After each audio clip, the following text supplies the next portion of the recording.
I invited my family to a luxurious Christmas dinner. On the day, they all abandoned me and celebrated somewhere else. I ate alone in tears until my grandson walked into the restaurant. He placed an envelope on the table. Inside was a house key and a DNA test. The moment I read it, my entire world and theirs turned upside down. You know, I thought I was planning the most beautiful Christmas dinner for my family, a chance to finally feel whole again after Harold passed. Instead, that night, alone and heartbroken, I discovered a betrayal so profound it shattered everything I thought I knew, all thanks to a desperate secret handed to me by the unlikeliest hero. I'd spent 3 grueling days preparing for what I honestly believed would be our first real Christmas dinner together in years. The reservation at Le Bernard Den wasn't just expensive, it was an investment. $800 for a table for 6, but I genuinely didn't care. At 68, I'd learned that time with family was worth any price. Or so I believed, deep in my naive heart. The irony wasn't lost on me that I was trying so hard to bring together people who barely tolerated my presence the rest of the year. But Harold had been gone for 6 months now, and the holidays felt impossibly heavy without him. I needed my family around me.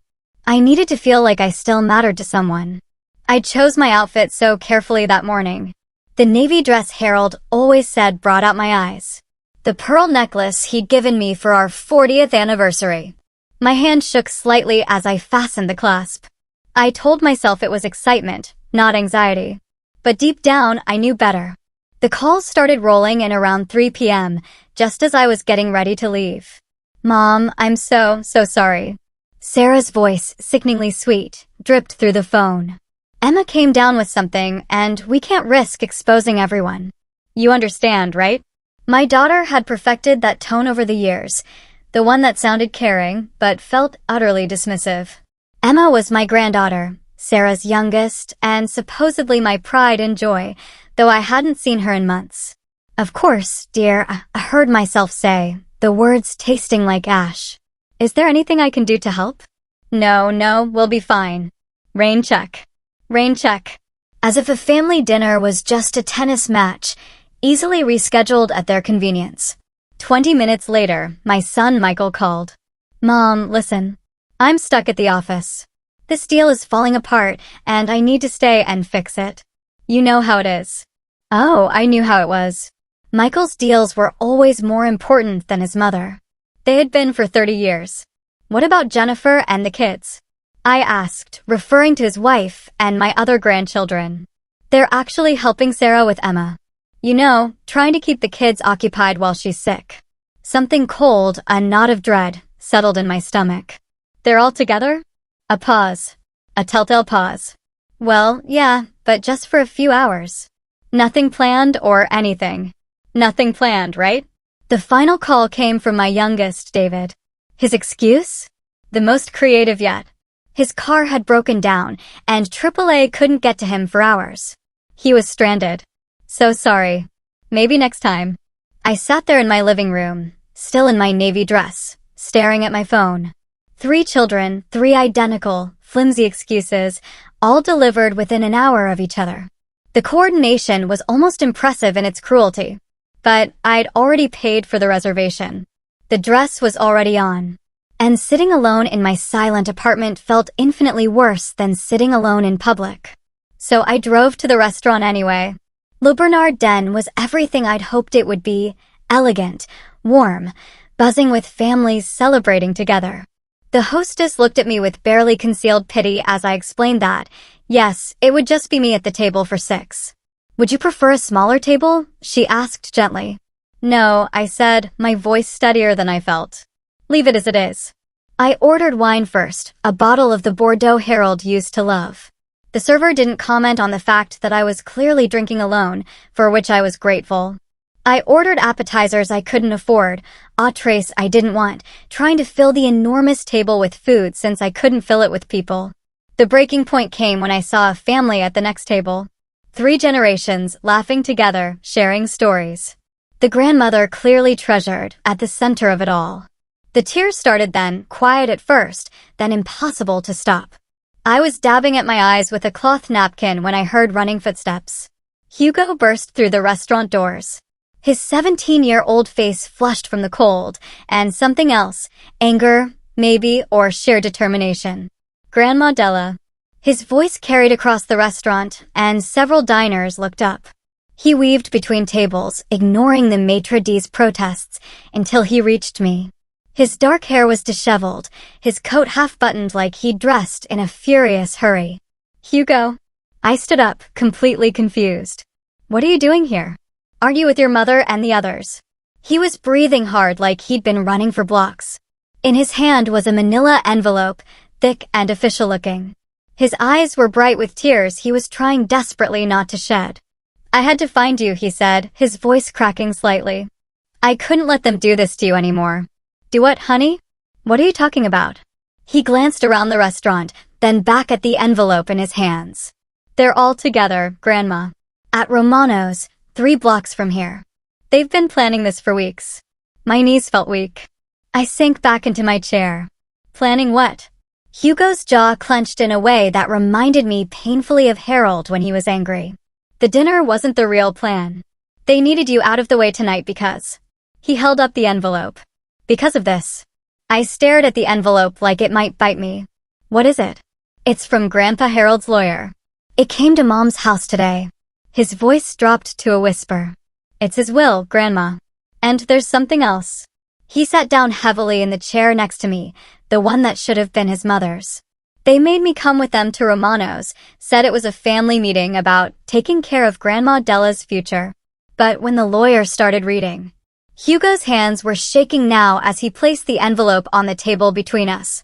Everything's yours, Grandma. The house upstate, the investments, everything. Grandpa left it all to you. The restaurant seemed to fade around us.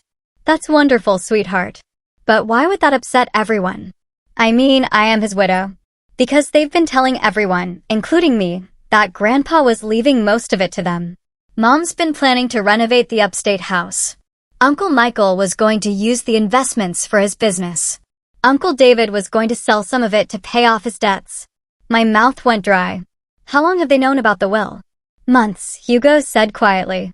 Maybe longer. But there's more, Grandma. There's something else in here they don't want you to see. He reached into the envelope and pulled out what looked like laboratory results. It's a DNA test, Grandma.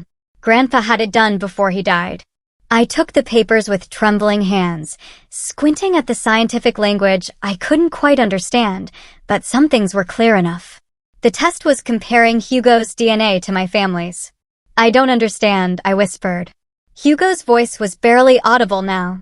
I'm not really your grandson, Grandma Della. I'm not Mom's biological son.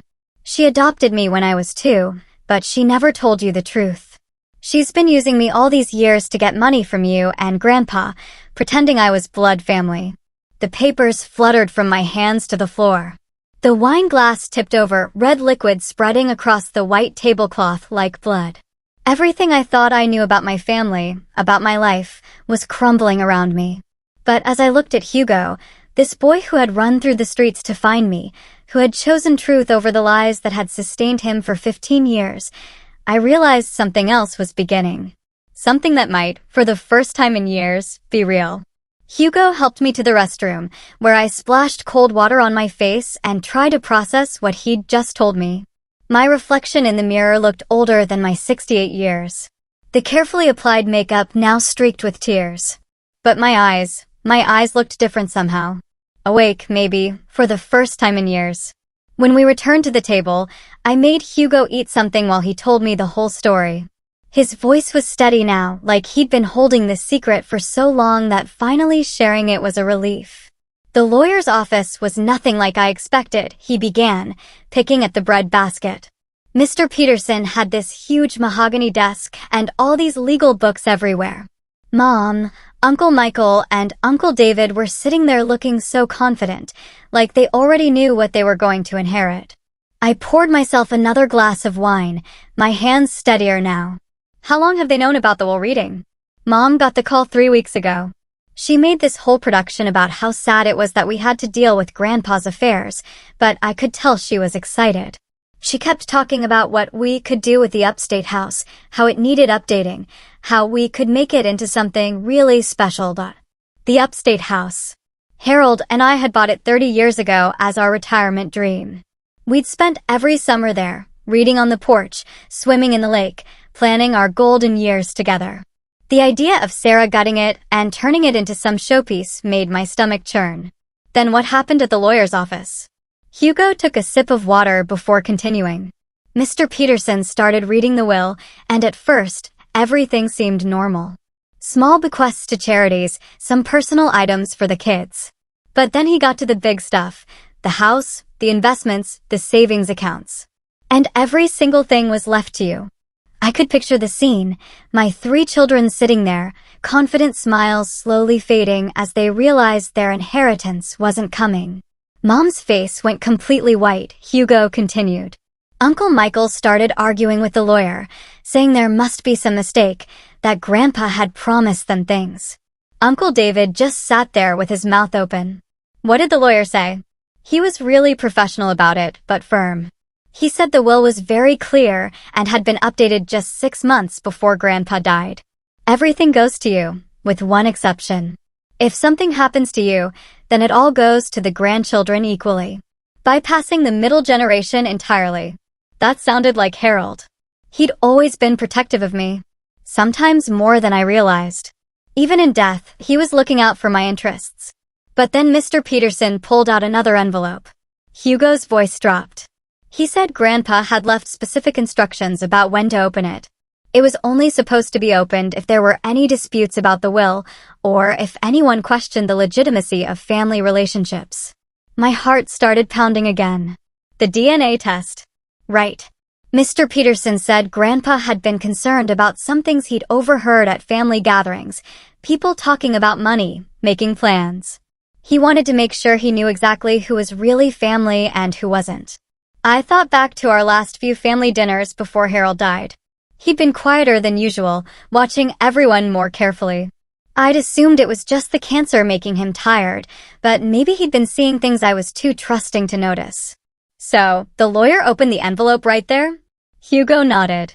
The DNA results show that I'm not biologically related to anyone in that room. Not Mom, not the uncles, not you. And there was a letter from a private investigator Grandpa had hired. A private investigator?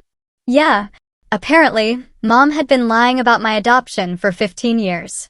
The story she told everyone, that I was the son of some distant cousin who died in a car accident, it was all made up. She got me through an informal adoption from a teenage mother who couldn't keep me. There are no blood ties to your family at all. I sat back in my chair, feeling like I'd been punched. But why would she lie about that? Hugo's laugh was bitter, far too old for his 17 years. Money, Grandma. It's always been about money.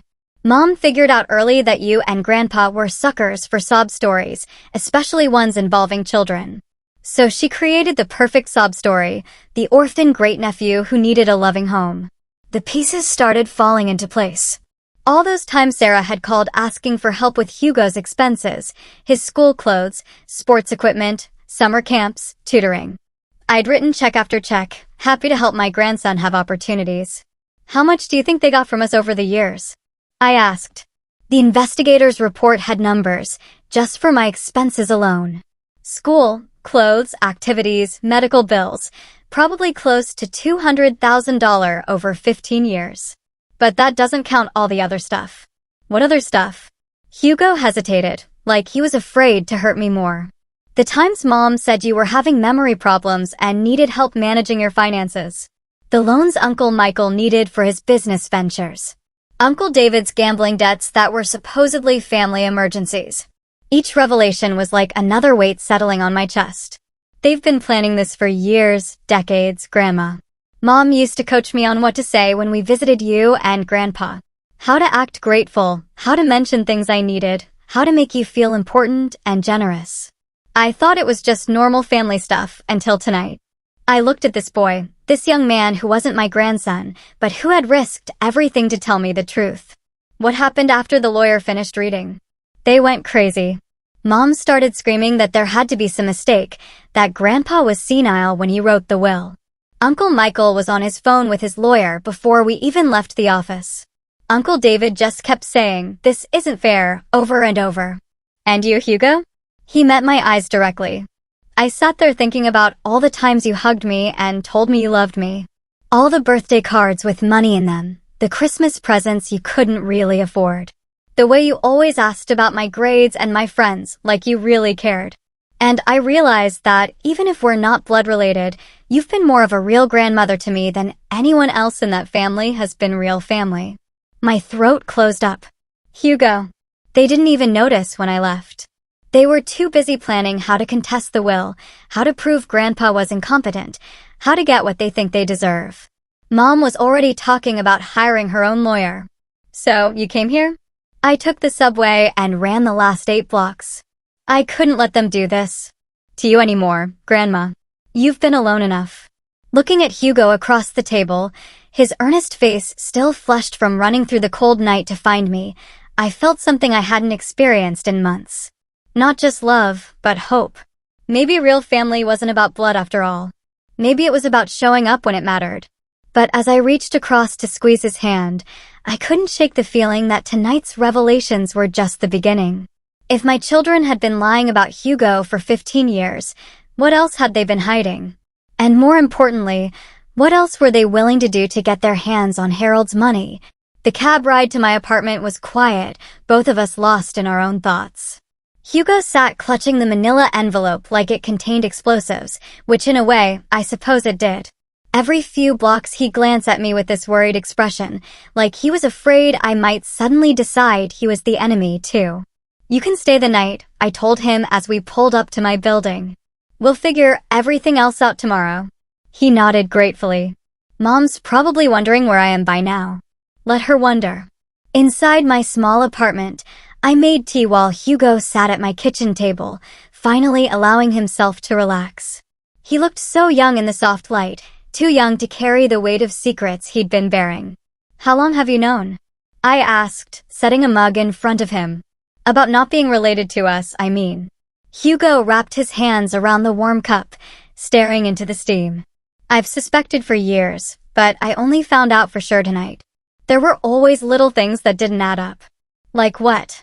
"Medical stuff, mostly. When I was 12, I needed surgery for my appendix. The doctors kept asking about family medical history, and Mom would get this panicked look every time. She'd make up different stories. Sometimes she'd say my biological parents died too young to know their medical histories. Other times, she'd claim I inherited certain traits from your side of the family. But her stories never matched up. I thought about all the times I'd looked at Hugo and marveled at how different he was from the rest of us. His dark hair when we were all fair, his height when we were average, his artistic talents when no one else in the family could draw a straight line. And then there was the way she talked about my adoption when she thought I couldn't hear her. Hugo continued. She'd be on the phone with Uncle Michael or Uncle David, and I'd catch fragments of conversations, things like, "As long as he doesn't find out," or, "It's working better than we planned." That must have been terrifying for a child. It was confusing more than scary at first. I didn't understand what they were planning or why it mattered if I found out about my adoption. Lots of kids are adopted, right? But as I got older, I started noticing the pattern. What pattern? Hugo took a sip of tea before answering. Every time you and Grandpa were generous. Every birthday check, every Christmas gift, every time you paid for something I needed, Mom would get this satisfied look. Like she'd accomplished something. And she'd always make sure I called to thank you personally. Coached me on exactly what to say to make you feel good about helping. My heart ached, thinking about this little boy being taught to manipulate people who loved him. Did you understand what was happening? Not really. Not until I was older.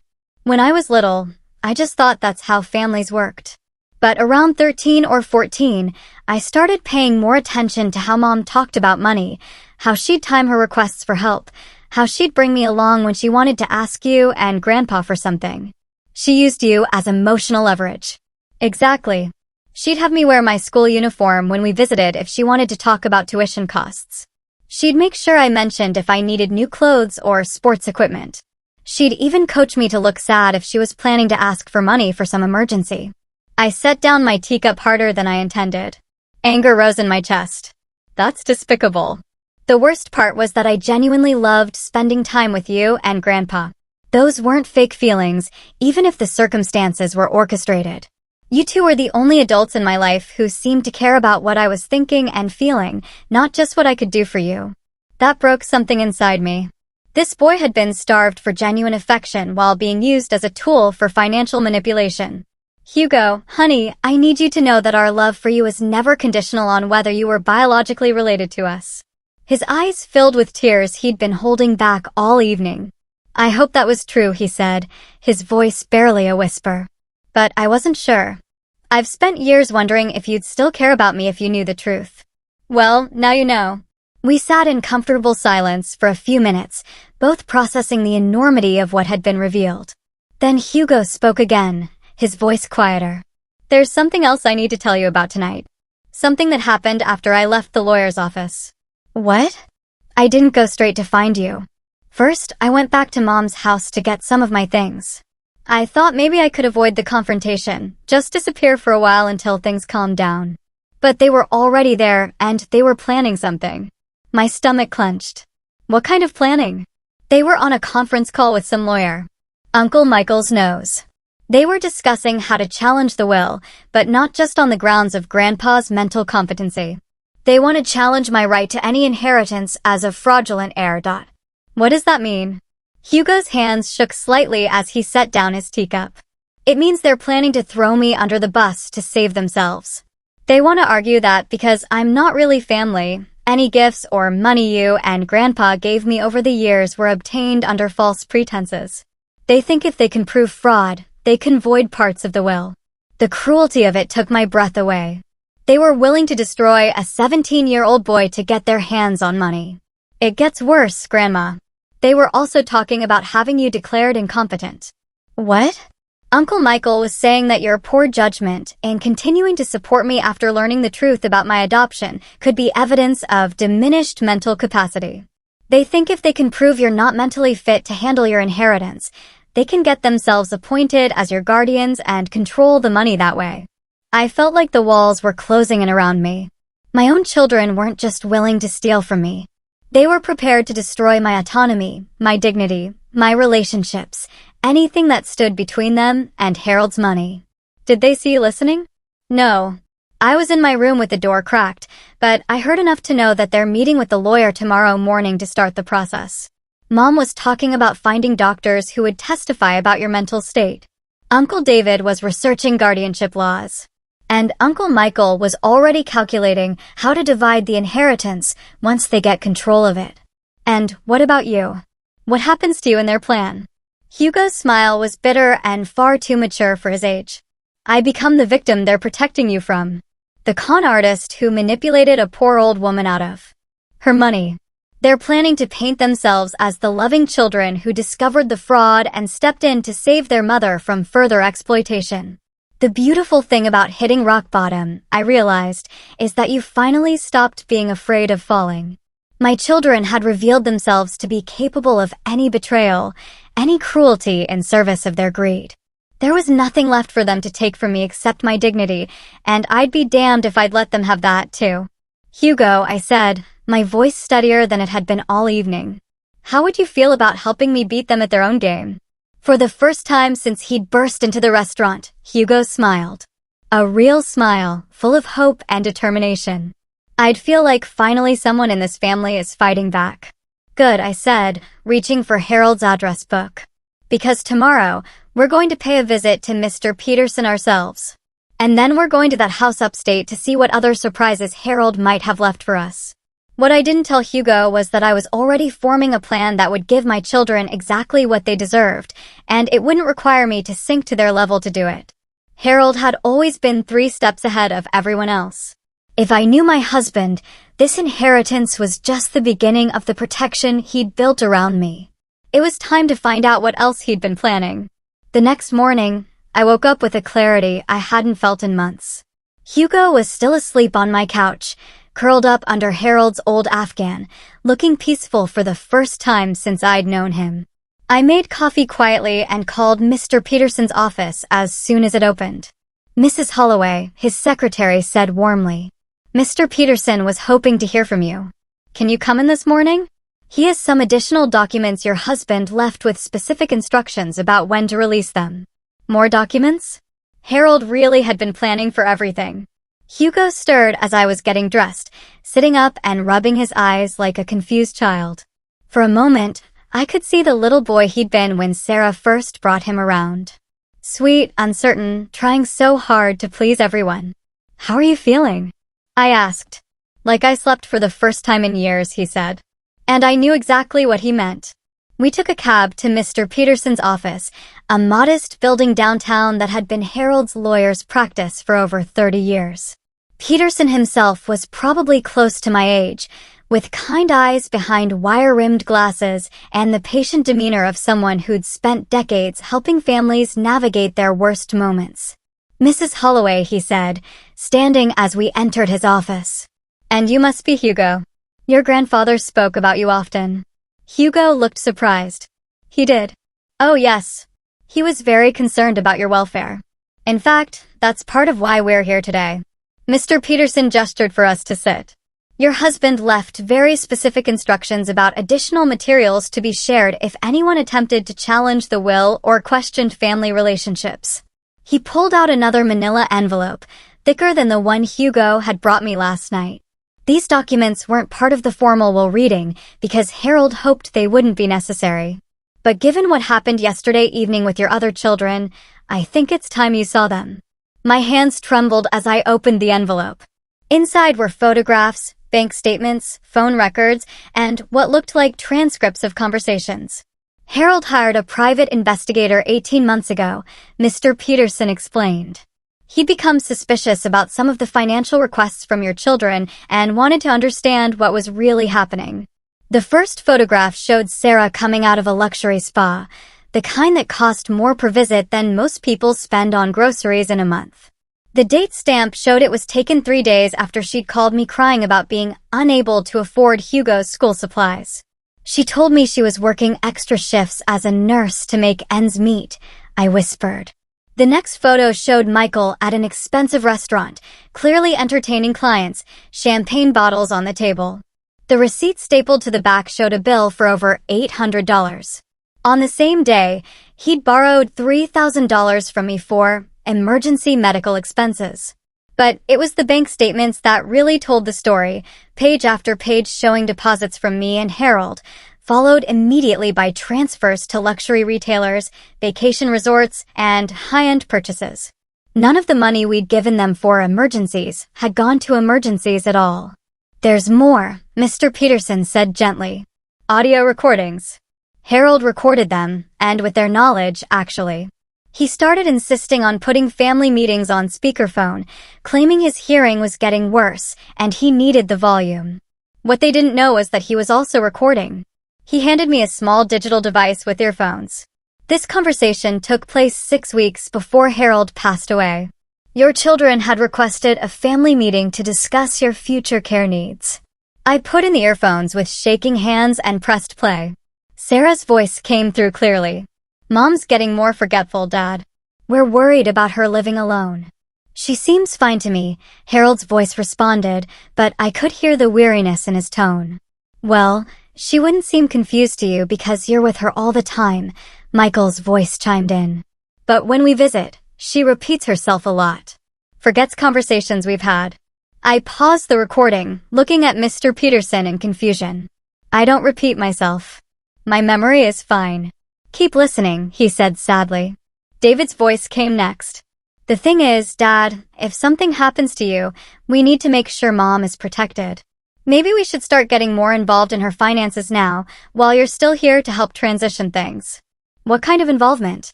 Harold asked. Sarah again. Just basic stuff. Maybe she could add one of us to her bank accounts. Give us power of attorney for emergencies.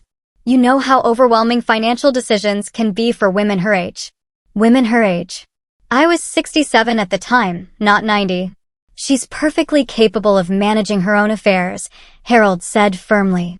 Of course she is right now, Michael responded smoothly. But we're talking about being proactive, planning ahead. And honestly, Dad, some of the money you two have been spending seems unnecessary. Like what? Well, like all the money on Hugo, David jumped in. I mean, we love the kid, but he's not even really family, and the amounts you're spending on him could be going toward Mom's long-term care. My blood went cold. Hugo, sitting beside me, had gone completely still. Harold's voice was dangerous now. Hugo is absolutely family, and what we choose to spend on him is none of your concern. Dad, be realistic, Sarah said. He's an adopted kid who's going to be 18 soon and out of our lives anyway. The money you're putting toward his college fund could pay for a really nice assisted living facility for Mom when the time comes. Your mother doesn't need assisted living. Not yet, Michael agreed. But if we start planning now, get the legal framework in place, it'll be so much easier when the time comes. Maybe you should consider updating your will, too. Making sure everything's set up to protect Mom from having to make difficult decisions alone. The recording went on for another 20 minutes. My children systematically laying out their plan to strip away my autonomy and independence, all while convincing Harold it was for my own good. They painted a picture of me as a declining, helpless woman who needed their protection from my own poor judgment. What was most chilling was how reasonable they sounded, how they framed every suggestion as being motivated by love and concern. When the recording ended, I sat in silence for a long moment. Mr. Peterson handed me a tissue. There are 12 more recordings like this, he said. Each one showing a pattern of your children trying to gain control over your finances while systematically undermining your competency in your husband's eyes. But Harold saw through it completely. He was furious. That's when he hired the investigator and started making plans to protect you. Mr. Peterson pulled out another document. This is a comprehensive financial analysis of every dollar you and Harold gave your children over the past 15 years. The number at the bottom of the page made me dizzy. $847,000, I breathed. Almost $1 million.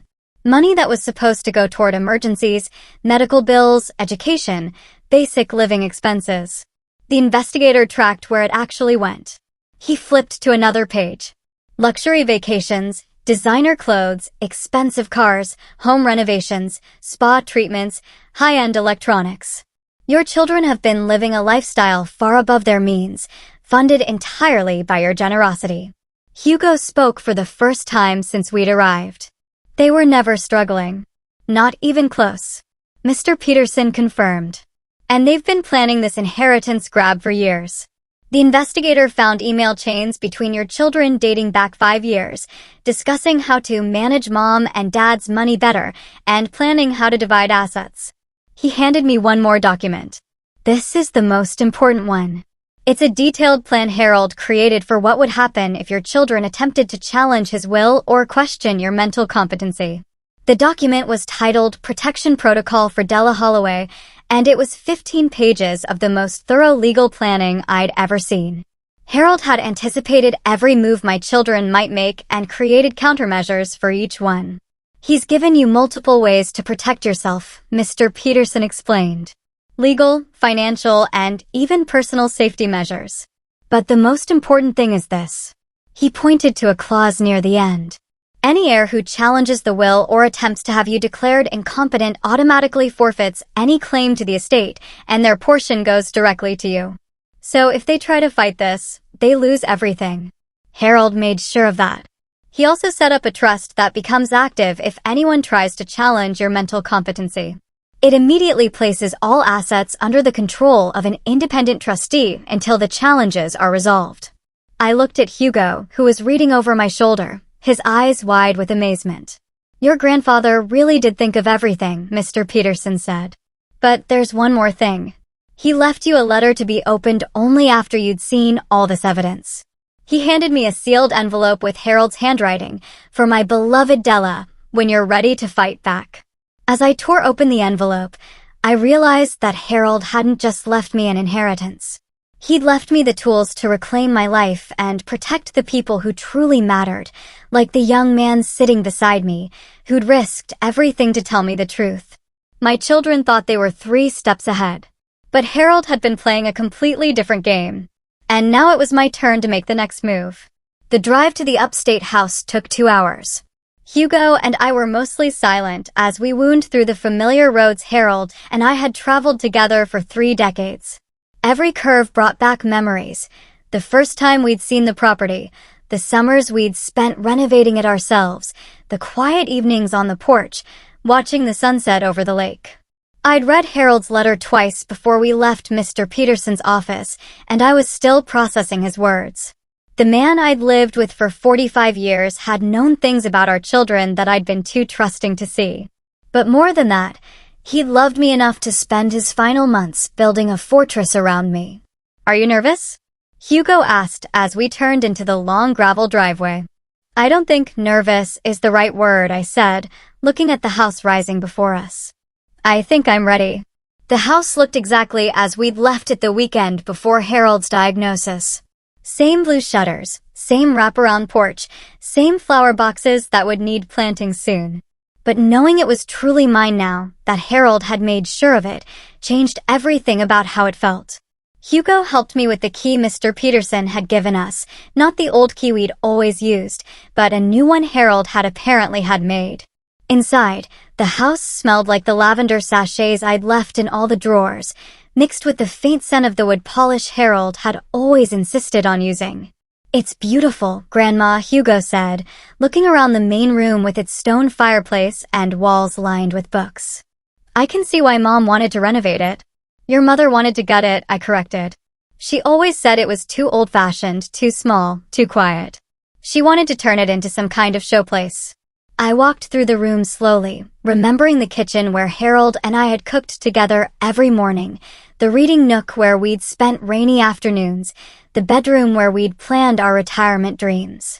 But it was in Harold's study that I found what he'd left for me. The room looked normal at first glance. His desk still covered with the crossword puzzles he'd never finished, his reading glasses still folded on top of a half-read biography. But there was an envelope on his desk that hadn't been there before, my name written in his careful handwriting. "This is it," I whispered, my hands shaking as I picked it up. Hugo stood quietly in the doorway as I sat in Harold's chair and opened the envelope. Inside were 3 sheets of his cream-colored stationery covered with the writing I knew as well as my own. "My dearest Stella," it began. And I had to stop reading for a moment to compose myself. "If you're reading this, it means our children have shown you who they really are, and you've finally seen what I've been seeing for years. I'm sorry, my love. I'm sorry you had to discover their true nature this way.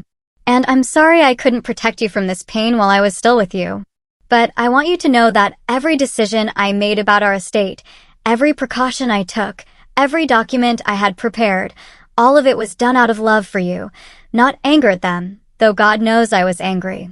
Love for you and determination that you would never be at their mercy. I know you think you failed as a mother. You've said it to me so many times over the years, especially after particularly difficult encounters with Sarah, Michael, or David. You've blamed yourself for their selfishness, their entitlement, their coldness toward you. But Della, sweetheart, you didn't fail. They did. You gave them everything a parent should give: love, support, guidance, opportunities. You sacrificed your own dreams to help them achieve theirs.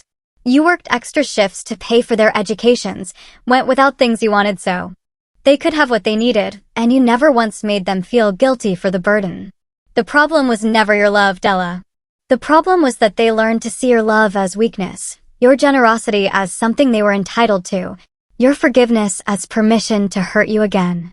I watched it happen gradually over the years.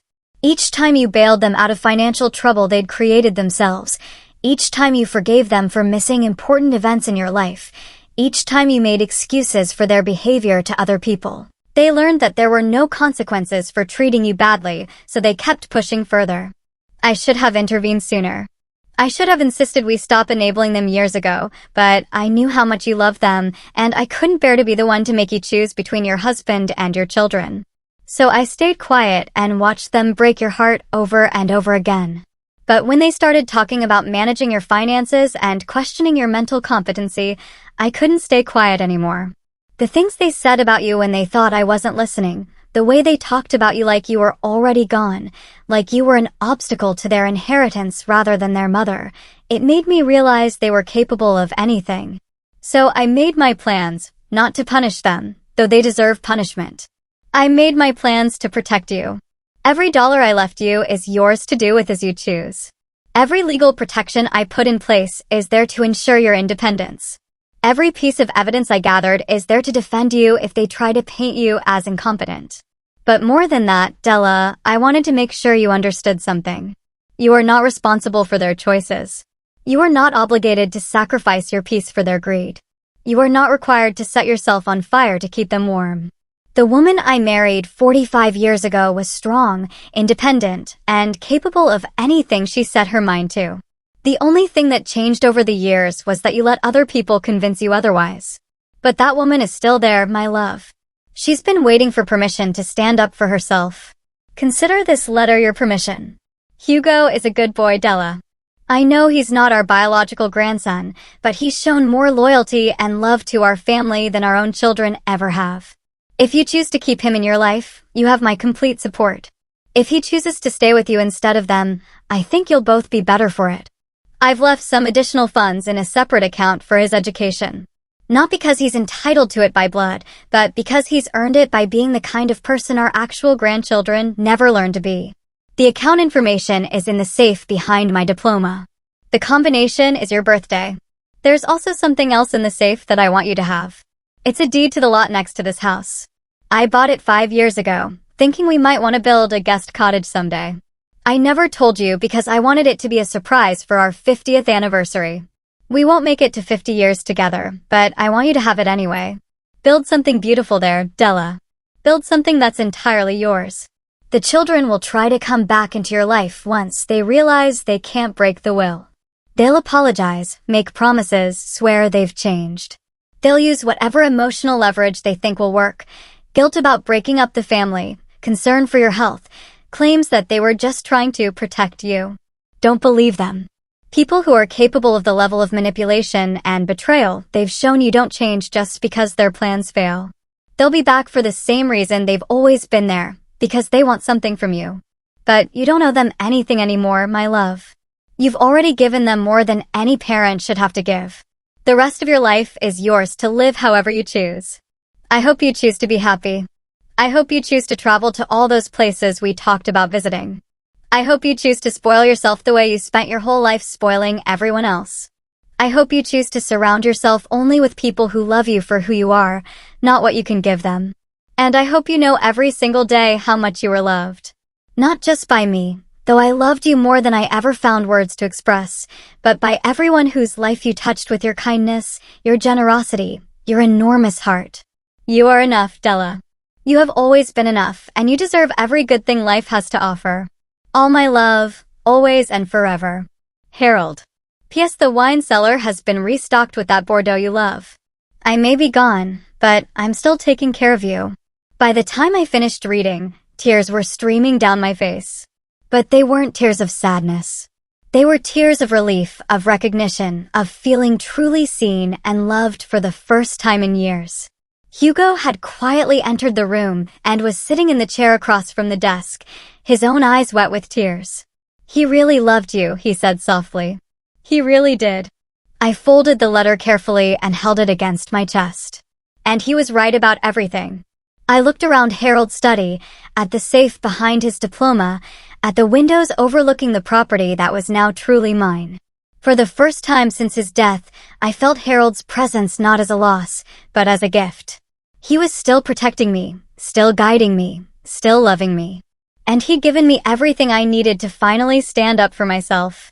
Come on, I said to Hugo, standing up with more energy than I'd felt in months. Let's see what else your grandfather left us. But first, I had some phone calls to make.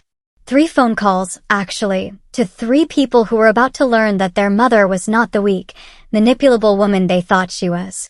It was time to show them exactly who they'd been dealing with all these years. 6 months later, I stood on the porch of the lake house watching Hugo graduate from the local high school. He'd transferred for his senior year, claiming he wanted a fresh start, but I knew the real reason. He wanted to stay with me, and I wanted him to stay, too. The guest cottage Harold had dreamed of was almost finished, rising from the lot next to the main house like something out of a fairy tale. Hugo had designed it himself. He'd always been artistic, though his mother had never encouraged that side of him. It would be his space when he left for college in the fall, but also his home base for whenever he wanted to come back, because this was home now for both of us. The phone calls I'd made that day in Harold's study had been brief and final. 3 conversations that ended 40 years of being taken for granted, manipulated, and treated like an ATM instead of a mother. Sarah had cried, of course. Tears had always been her favorite weapon. "Mom, you can't be serious. We're family. Families forgive each other." "You're right," I'd told her. Families do forgive each other, but they also treat each other with respect. "And you stopped doing that years ago." "But what about Hugo? You can't just steal my son." "I'm not stealing anyone. Hugo is 17 years old enough to choose where he wants to live. And he's chosen to stay with the person who actually loves him." Michael had tried anger instead of tears. "This is ridiculous, Mom. You're letting that kid poison you against your own children." "Can't. You see what he's doing?" "What I see," I'd replied, "is a young man who's shown me more honesty and loyalty in one day than you've shown me in years. What I see is someone who came to find me when I was alone and heartbroken, instead of plotting with lawyers about how to steal my inheritance." "We weren't plotting. We were trying to protect you." "From what, Michael? From having enough money to take care of myself? From making my own decisions? From being happy? No. You were trying to protect yourselves from the possibility that I might spend my own money instead of hoarding it for you." David had been the most honest, probably because he'd always been the worst liar. "Look, Mom, maybe we handled things wrong, but we're still your kids. You can't just cut us off." "I can," I'd said, "and I am. You made your choice when you decided to lie to me, steal from me, and plan to have me declared incompetent. Now you get to live with the consequences of that choice." In the months that followed, they'd tried everything: flowers, cards, showing up at the house unannounced. Sarah had even brought Emma once, thinking that seeing my granddaughter would weaken my resolve. But I'd learned something important from Harold's letter. I wasn't responsible for fixing relationships that other people had broken. Hugo thrived in ways I'd never seen before. Without the constant pressure of being the perfect manipulative tool, he'd blossomed into the remarkable young man he'd always been underneath. He was funny, thoughtful, creative, and surprisingly wise for his age. He'd been accepted to art school with a partial scholarship, and Harold's education fund would cover the rest. But more than that, he'd become the family I'd always wanted. Someone who asked about my day because he cared about the answer. Someone who remembered things that were important to me. Someone who hugged me just because, not because he wanted something. The cottage was his graduation gift, but also my gift to myself. For the first time in my life, I'd built something that was mine from the ground up, something that would exist exactly as I wanted it to exist. Grandma Della. Hugo called from the yard, where he was adjusting the new porch furniture we'd picked out together. "Mrs. Henderson is here." Mrs. Henderson was our closest neighbor, a widow around my age who'd become a dear friend over the past few months. She was the first person I'd told about Harold's letter, and she'd cried right along with me. "Della," she said, climbing the porch steps with a wrapped package in her hands. "I brought Hugo a graduation gift." "You didn't have to do that, Margaret." "Of course I did. He's family." Family. The word meant something different now than it had a year ago. Family wasn't just people who shared your blood. It was people who showed up for you, who chose to love you, who treated you with respect and kindness. Hugo opened Margaret's gift, art supplies, expensive ones that he'd been admiring in the art store in town, but would never have asked for. His face lit up in a way that reminded me why I'd fallen in love with this boy who wasn't my grandson, but felt more like my grandson than any blood relative ever had. "This is too much," he said. But Margaret waved him off.